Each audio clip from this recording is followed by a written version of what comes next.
What are you afraid of losing when nothing in this world truly belongs to you? That's a pretty cool quote by Marcus Aurelius. I'm absolutely certain he would be the top person on Twitter if he were still alive today. But besides it being such a cool quote, it's a very profound take that could literally change your life. Because you see, most of us are cowards. Most people alive are cowards.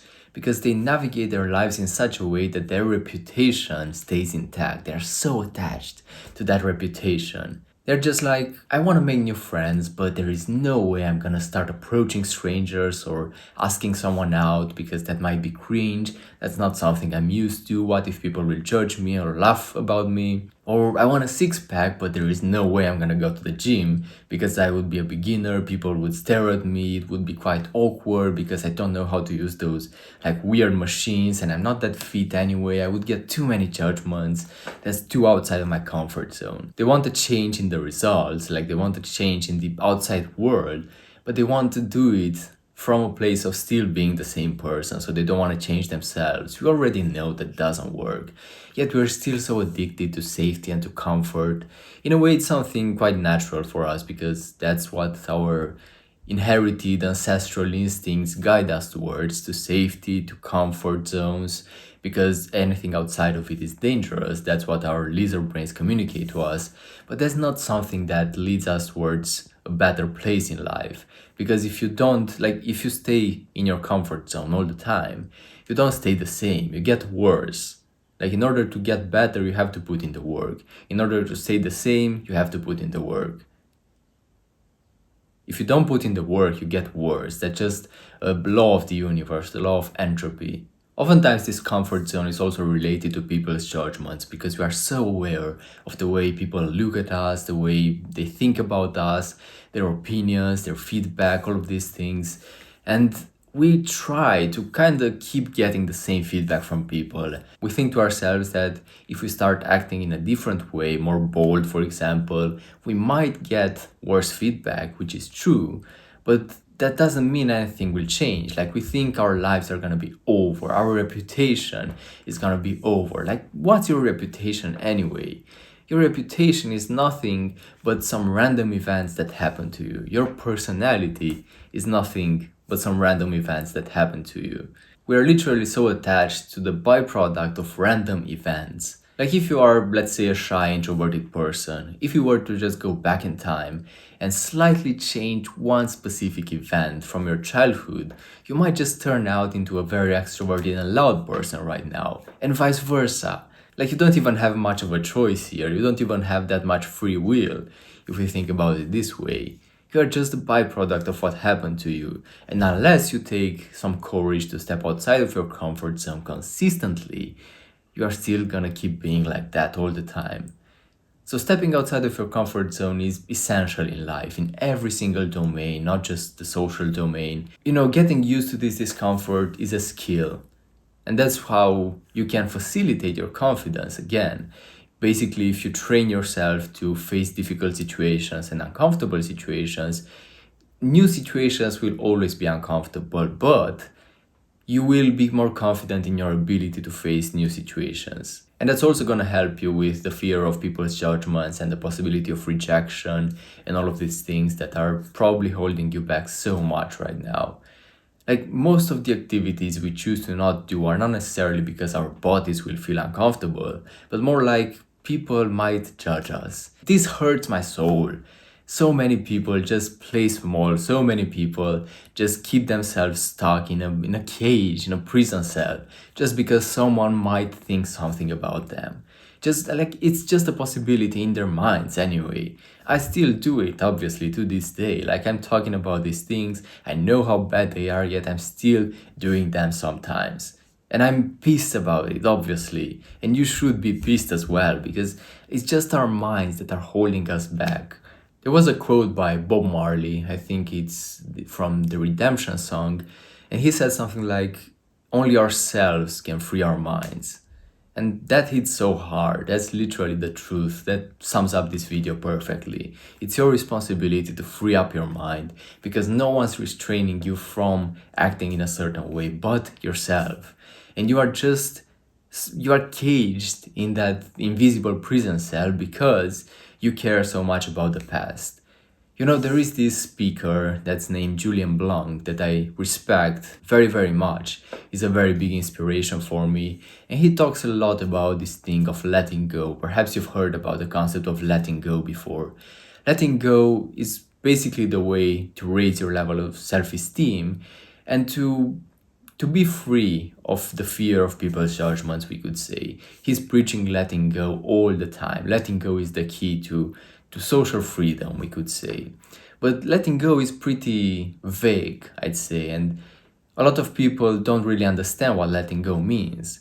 And a nice way of putting it is not having any strings attached to the past. Like basically understanding that every single moment is a new moment in which you do have the freedom to act however you want to act.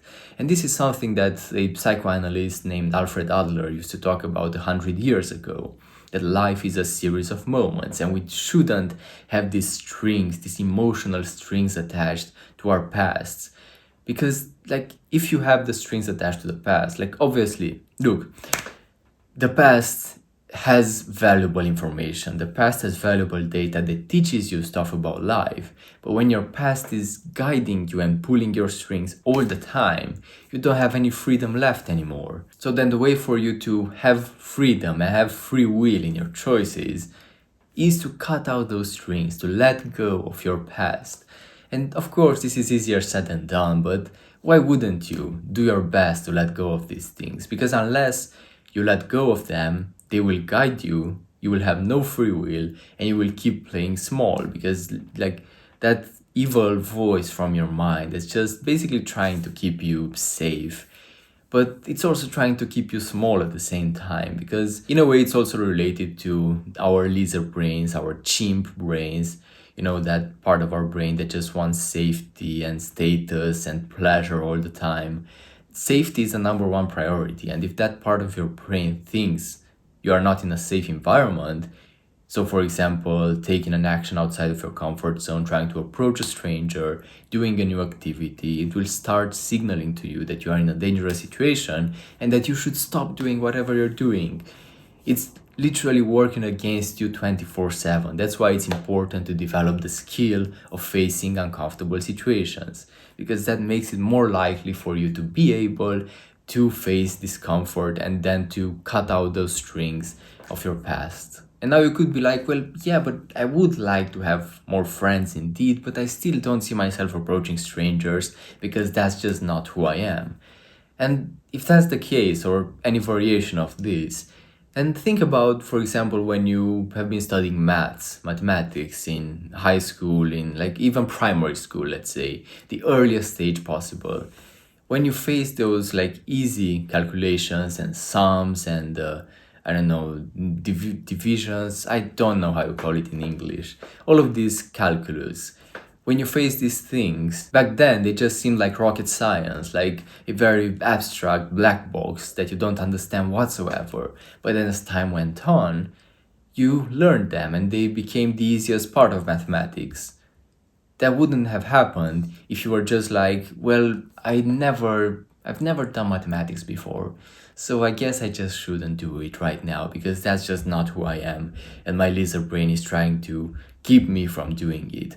There was a teacher back then that was just like, no, you have to do mathematics because unless you do mathematics, you will just get a bad grade and you might never promote the class whatsoever. And then your parents also pushed you and forced you to do it.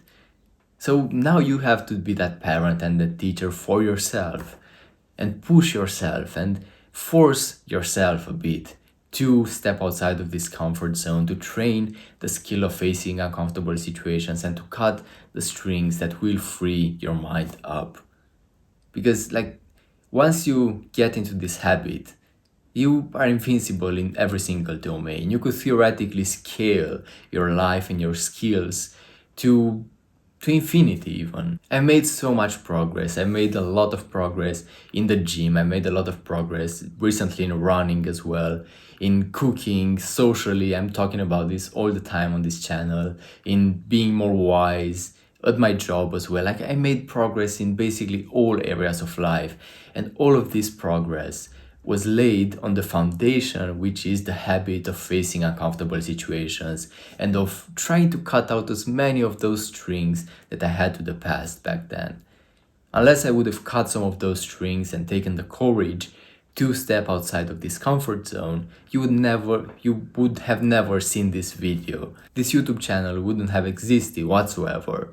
And you might just hold yourself back from starting something similar, some similar project or like some big dream or goal you're having, just because like some people might think something about you or whisper stuff behind your ears or all of this gossip like things you are afraid of. Like, why like, what changes? Nothing really changes.